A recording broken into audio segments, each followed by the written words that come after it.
Okay, good morning, everyone. Today, I'm bringing a very important topic of class 11 science physics for the derivation of time period of a simple pendulum. Actually, hojikki matamje kono story ko exam jam kuidre aduna koina kadoge matamda sigi topics ya maru eba khogi oscillation and waves ki maru eba paramo eba ki ko aina sigi youtube ki videos sembani ko ado next ki video da dum atopa topic ama purak lakke dum comment da kaida haibiramo aduga adugi matungina ai dum semjarke and also odi makha taba atopa kai kai tobra ba habisu adu mayamna comment habi ki matungina ai semakke education ki ba youtube ki ba channel jidi ka hena je views yam de gasu adu ani view yam ba natra tan gani habi ki wanate ai haijari bisina ai khoi ki education ki ba pojida ta ko matamda sum akoi ki aina haibisu nate adu ꯑꯉꯥꯡꯁꯤꯡꯒꯤ ꯑꯣꯏꯕ ꯃꯈꯣꯏꯅ ꯃꯣꯕꯥꯏꯜꯗ ꯌꯦꯡꯕ ꯃꯇꯝꯗ ꯀꯩꯒꯨꯝꯕ ꯈꯔꯗ ꯑꯣꯏꯔꯁꯨ knowledge ꯑꯣꯏꯕ ꯄꯣꯠ ꯈꯔ ꯐꯩꯌꯦꯅ ꯈꯟꯕꯗꯒꯤ ꯑꯩꯅ ꯁꯤꯒꯤꯁꯦ ꯇꯧꯖꯕꯅꯤꯀꯣ ꯑꯗꯣ ꯑꯍꯥꯟꯕꯗ ꯌꯦꯡꯉꯁꯤ ꯑꯩꯈꯣꯏ ꯗꯤꯔꯥꯏꯚꯦꯁꯟ ꯑꯣꯐ ꯇꯥꯏꯝ ꯄꯤꯔꯤꯌꯗ ꯑꯩꯈꯣꯏ ꯁꯤꯝꯄꯜ ꯄꯦꯟꯗꯨꯂꯝ ꯑꯃꯒꯤꯀꯣ ꯃꯥꯒꯤ ꯗꯤꯔꯥꯏꯚꯦꯁꯟ ꯇꯧꯕꯒꯤ ꯃꯑꯣꯡꯅꯦꯕꯀꯣ ꯑꯗꯣ ꯁꯤꯁꯦ ꯑꯩꯈꯣꯏꯅ ꯄ꯭ꯔꯦꯛꯇꯤꯀꯦꯜꯗꯁꯨ ꯇꯧꯏ ꯀꯣ ꯀ꯭ꯂꯥꯁ 11ꯒꯤ ꯁꯥꯏꯟꯁꯀꯤ ꯄ꯭ꯔꯦꯛꯇꯤꯀꯦꯜꯗꯁꯨ ꯇꯧꯏ ꯁꯤꯗ ꯑꯩꯈꯣꯏꯅ ꯁꯤꯁꯦ ꯑꯩꯈꯣꯏꯅ ꯀꯩꯒꯨꯝꯕ ꯖꯒꯥ ꯑꯃꯈꯛꯇ ꯑꯩꯈꯣꯏꯅ ꯁ꯭ꯇ꯭ꯔꯤꯡ ꯑꯃꯈꯛ ꯁꯤꯗ ꯌꯥꯟꯊꯔꯛꯑꯒ ꯁꯤꯒꯤꯁꯤꯅ ꯑꯩꯈꯣꯏꯒꯤ ꯑꯥꯏꯔꯟ ꯕꯣꯜꯕ ꯑꯃꯈꯛ ꯑꯩꯈꯣꯏꯅ ꯁꯤꯗꯩꯁꯤꯗ ꯌꯥꯜꯂꯒ ꯊꯝꯃꯦꯅ ꯈꯜꯂꯤꯅꯤꯀꯣ we are thinking that it is a bob iron bob ko siga iron bob se ina sidagina sona kandogda pukhalaga sigi jaga je min position ko leng do matam leibigi ko aduga magi asang bajina leng se magi l ne ko khalle adu sigi point b digi b is min position leng do matam na leibani aduga sigi point b digi ne point c bu ne khuna pairaga sonda adu ayagadi sigi jaga ji buna koina extreme position na ko gani ko aduga sidagi thador ko matam da kaigumba force amata pidana करिगुम्बा force अमत पीदना थादोरको मतमदा मसा मथंदा माजे to and fro हाबिदि point C दगिना पॉइंट ए बो अदुगा पॉइंट ए दगे मुक्सु सी बो समाइना चले हाबिगि माजे टू एंड फ्रो ओइबा खोगी मोशन अमदा चले हाबिदुना मरम ओरकंदा माजे खोइना सिंपल हार्मोनिक मोशन की एग्जांपल अमनेना खोइना लवे तबुदबु अखोइना हाइजबे वानी अदु we need to proof it अखोइना अखोगी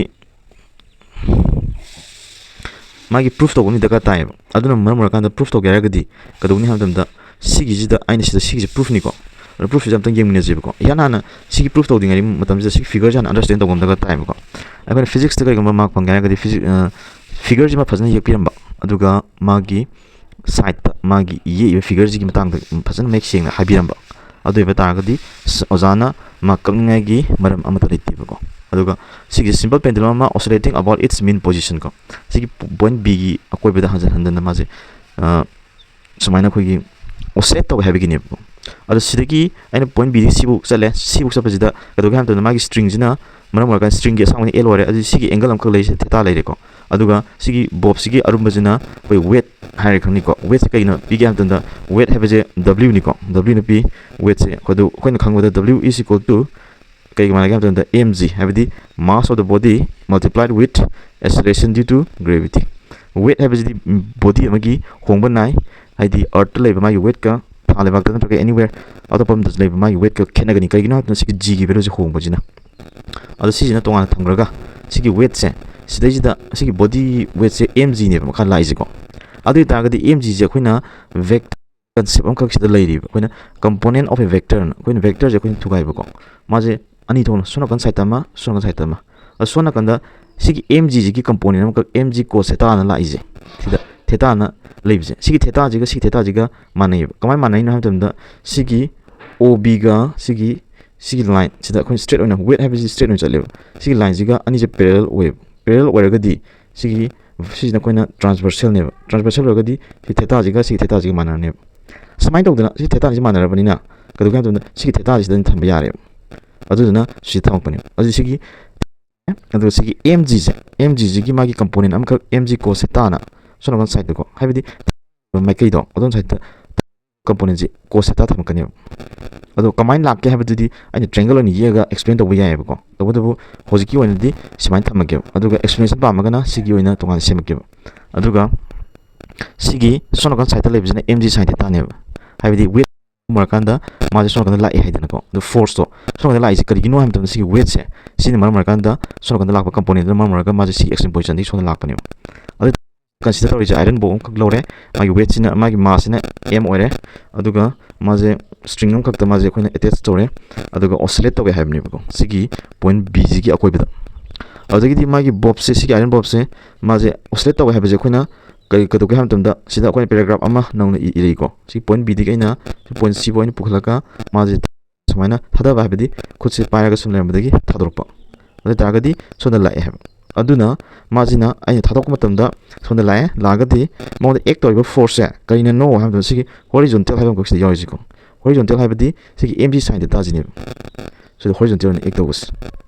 adu tadi sigi ek tobus ni maram kan ma sonda lai adu sigumba hana lemba position digi aina jaga amada puraga thadokpa matamda lai habigi damakta hariba sigi force bu koina restoring force na maming thole adu sigi restoring force nam lai ko adu tadi restoring force F equal to hai kanda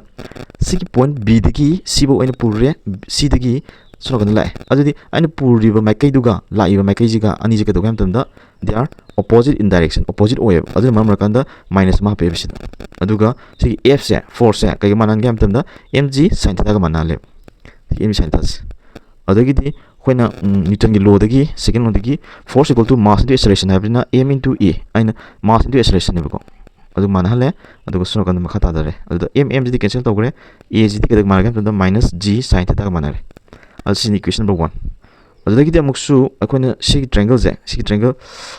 cb sig c le sin b sig cb ai je akoina sig jaga ji sida di akoina yeng matam da akoina circle gi oiba mong da akoina kitang ko le habi gi mong da ui ko adu kon makti nate ma je yana pick pa distance am ka ina sono kan 4 degree gumba ko ni degree ji ko sono kan puthok matam da thado ga di ka do ga matam da it is almost straight ma je straight way low aduna triangle amane ne khan bi ya aduna sigi o b c sigi triangle je sigi triangle ji ta sin theta ji kai mana ne hamtam da sin theta ji kai mana ne hamtam da kai go ka do ga hamtam da opposite by hypotenuse ka mane ko aduna sigi cb habidi sigi c digi na b buk je sigi distance ne x ne law re ba khoina ata di sin theta je ka do ga hamtam cb divided by hypotenuse ti ob sigi o digi na b bogi sang ga ko sida hangbadi ai ko ob ga sigi o c ga sang mana da bran amji samana ba string ina ko mani ogudu kadu ga hamtam da ekhoina sigi angle ji gi matung ina yenga kan da sonje hypotenuse ne lobi wani ko sije assumption ni ko aduna so kan gi x ne lore aduga sigi length di l jare sin theta equal to x by l lere adu di sigi equation je si 2 tame aduga sigi equation number 2 je aina 1 hapsale sin theta gi mota x by l ko sidagi dum u yeng phangani ko adu a equal to kai manani minus g x by l adu di sidagi laiba sigi equation number 3 ohelaji duga sigi acceleration je kadu ga dum sidagi aina equal to g si na haining ji kanam si acceleration si mane have ne adu sidagi khoni kai khangya dum si jiga siga manara ga di acceleration ga kai gomba quantity am khak sida laiba any quantity ma mathak laiba ani ji sidagi long matam da directly proportional oi haiduni habidi amaga amaje amani kam matam da amaje hengkali haiduni adi acceleration je direct proportion to minus x minus indicate to jikam nati ko aina kaigum magi lefam je honga gadi magi lefam je hong matam da sigi je sona kan hong matam da aina x je sona kan puthore aduga thadro ko matam ji sonda la habidi they are opposite in direction moina chaliba mai ke je amaga je opposite oy aduna ne ko adu sigi je kado bagi hari bano hai matam da because akoina hai du je kana sin maram moraga sigi oscillation je simple harmonic motion ni hai du the hence aduna kadugam tamda the oscillation of a simple pendulum jiko habidi is a simple harmonic motion hojiki na hai gibido hoigi displacement ga acceleration ga ni do directly proportional oire adadi kadugam tamda sai oscillation je simple harmonic motion ni haibako aduga simple harmonic motion gi general equation je koina kaina p gam tamda x ki moto y haibiji ai x equal to a sin omega t haidi cosine function atraga sin function gi matang da ni ko sije aduna physics ka maths ka mari lene hai beje sijina koina proof amane sije simple harmonic motion ji equation ji da x equal to a sin omega t na yauri je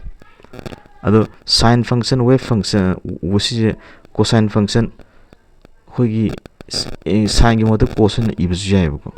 ado y equal to hai beje na tra x equal to hai beje x equal to hai ko sita adagi dy by dx by dt sigi x da when differentiation tawre both side ko ado differentiating both sides is irami ko ado sigi sin gi differentiation tawuda d samaina koina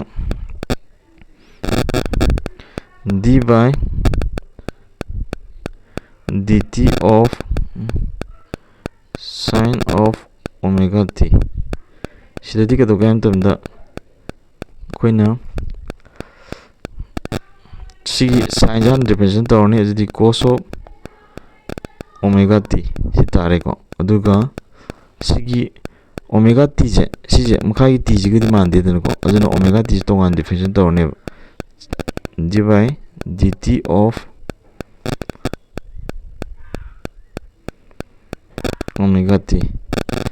adudi kadogan tanda sigi diya ba t je sigi t je when differential lo matamda konta workanda omega je mapanda thola neba ko 1 dagani dina adudi omega je mang thambire aduga cos of omega t tare ana sigi omega cos of omega t je sida hape adudi sigi matungda sigi dx by dt je v ga manare v equal to dx by dt ga mane ko adudi sigi v je amka mu differentiation tawre differentiation taw matamda dv by dt equals to sidai nga side mana d by dt of cos of omega t sidana cos of omega t jong differentiation taw ko sidana mu cos ki differentiation taw bodadi minus lakani ko aduga omega jo mang thalae sin of omega t tare cos ki di sin ko differentiation taw gi magi tonganba kamaina remember taw bodagi habegi magi tonganba kogi chart amasu lei ko kogi how to remember habegi ko habedi like taw bodi yaw banga tani ko adu remember tawgi technique mi amamgi tongan bele jeitna ko ando aina khangjabada aiju khar ai khangjabada khar leje adu share tawba na tawda do comment da habiro aduga dui matungina ai semjarke ba ko minus sigi omega square lere adugi e jiman hapchale sin of omega t sithame already e equal to minus omega square sigi a sin omega t je matam mamang da khoina x ni na logibne aduna marmakan x in hapchale adadi sini equation number 4 no khoin lore adi khoine equation number 3 ga 4 ga compare tawre 3 ga 4 je compare taw ba bi atrdi khoina sigi jida sigi mamang da khoina equation number 3 da khoina e give da equation number 3 da khoina e give da sumaina sigi equation number 3 je sida e give da sumaina phangidan ko sigi equation number 3 da sida phangiba sigi equation je sijiga sigi equation number 4 jiga equation number 4 jiga ko equation number 4 jiga compare tawre adu matamda songi left side ani jumana acceleration ore equation number 3 acceleration ore ada di right hand side ani jumana to adu da sida acceleration ore ko adu di sigi jida amtang yengjigo sida sona ganda koina sigi left hand side acceleration ne ko ada di sigi x by l sida ini equation number sigi jain sida 3 am sigi equation number kono ni ko sigi equation number 4 ga equation number 3 ga adda di equation number 4 da di equation number 4 di a equal to minus omega square x neba x omega square neba yoje adda di equation number 3 di right hand side ta kai legi je x na ta bada minus g by l neba leje adda di minus g by l ga minus omega square manare adda di omega square equal to g by l adda di minus to cancel ta garni adda omega je silere